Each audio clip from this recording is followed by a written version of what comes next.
Good morning, Sharpe Road. Good morning. How's everybody doing today? In Bonnie's absence, you have to put up with me today, so please sing loud, because I don't sing as loud as Bonnie, so there's a good Tabitha here to help me, so we'll be all right.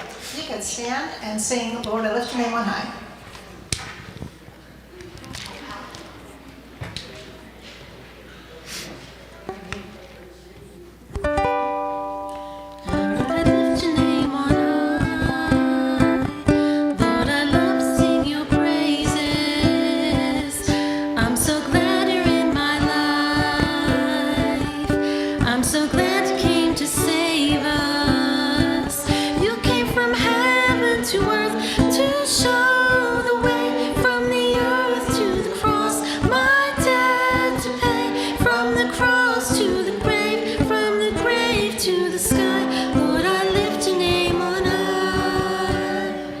Start. Let's try that again. Let me do it. You do it. Go.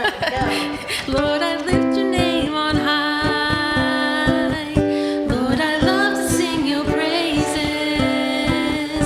I'm so glad you're in my life. I'm so glad you came to save us. You came from heaven to earth to show the way from the earth to the cross, my debt to pay, from the cross to the grave, from the grave to the sky. Lord, I lift your name on high.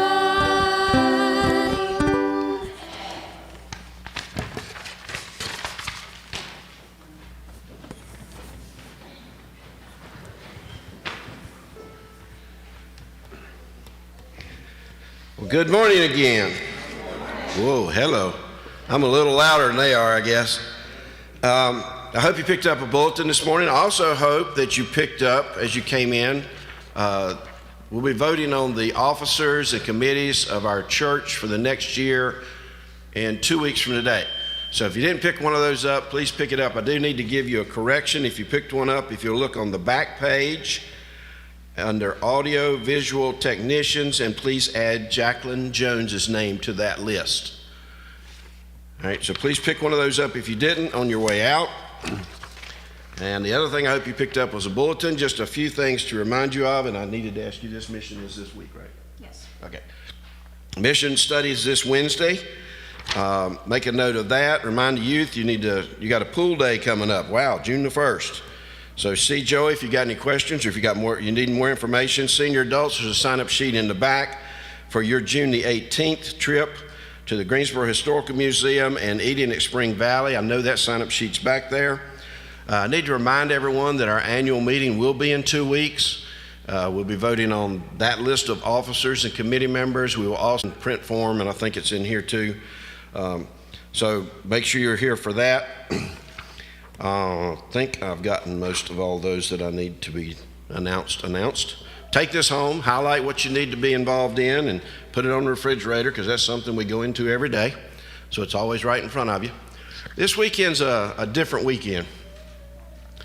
This weekend's always been a special weekend for me, not because I've lost any service member in my family that I know of in a war, but because I was raised by a Marine. And being raised by a Marine, you learn to respect this country. You learn to respect the uniform of this country and the men and women who have worn it, and those who have made the sacrifice so that we can enjoy this. I saw a post this week that said, because of these men and women, you get a 3-day weekend. You know, we celebrate the beginning of summer this weekend, but it's not about the beginning of summer.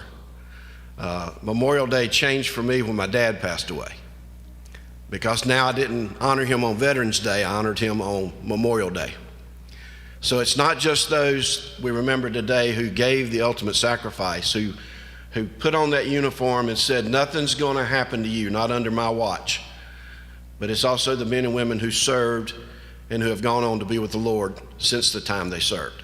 And I know we have a lot, in the years I've been here, we've had a lot of men who, remember on Veterans Day and Memorial Day, I'd always have them come up, and we used to fill up 2 rows. And you know, Lord has called those soldiers and sailors a Marine's home. And we know where they're at. They just got a different assignment. Their paperwork said report to heaven. And we can be thankful for that, but today is a day of remembrance, and tomorrow should be a day of remembrance. I don't know if you know this, this afternoon or tonight at 8 o'clock, if you get a chance, every year there's the National Memorial Service on the grounds of the Capitol building.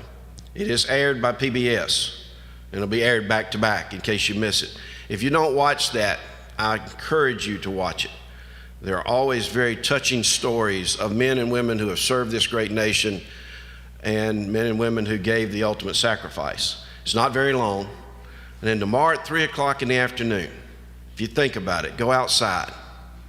I don't know that you'll hear it because I don't know how many people do it here. But at 3 o'clock across this nation is called Taps Over America. And anybody who can has been asked to stand on their porch or in their yard and play taps at 3 o'clock. I don't have the pucker power anymore to do that. I can whistle it for them, but I can't play it. But just if you don't hear it, just listen to it in your mind. We need to remember the sacrifices that these men and women made. 1864, I think was the year. Well, we're going to get the year wrong. There's a famous speech made that I always think about on Memorial Day. And our 16th President of the United States, Abraham Lincoln, traveled to a very, very bloody battlefield. It's called Gettysburg. And at that battlefield, he was to dedicate the National Cemetery at Gettysburg. And that speech, although it's very short, is so powerful that it really resonates for every single Memorial Day that we observe. But there was a part of this speech, I'm not going to read the whole speech, but there's a part in it that always sticks with me. Lincoln said, "The world will little note nor long remember what we say here, but it can never forget what they did here. It is for us, the living, rather to be dedicated here to this unfinished work which they who fought here have thus far so nobly advanced. It is rather for us to be here dedicated to the great task remaining before us, that from these honored dead we have increased devotion to the cause of which they gave the last full measure of devotion. And that we will highly resolve that these dead shall not have died in vain, that this nation, under God, shall have a new birth of freedom." When he wrote that, we were in the middle of a civil war. But it pertains to any man or woman who's put on this uniform and who has put their life on the line. The old saying is they wrote a check to the people of the United States up to and including their life. That we have the freedom to be in God's house today, to worship openly, to declare who we are, whose we are. It's because of them that we say thank you. I've picked out a short video I want to show you this morning. I struggled between two. So y'all are going to get this one, and then when I do devotions at work on Tuesday, they're going to get the other one. But I want you to watch the monitors and just think about the true meaning of this holiday.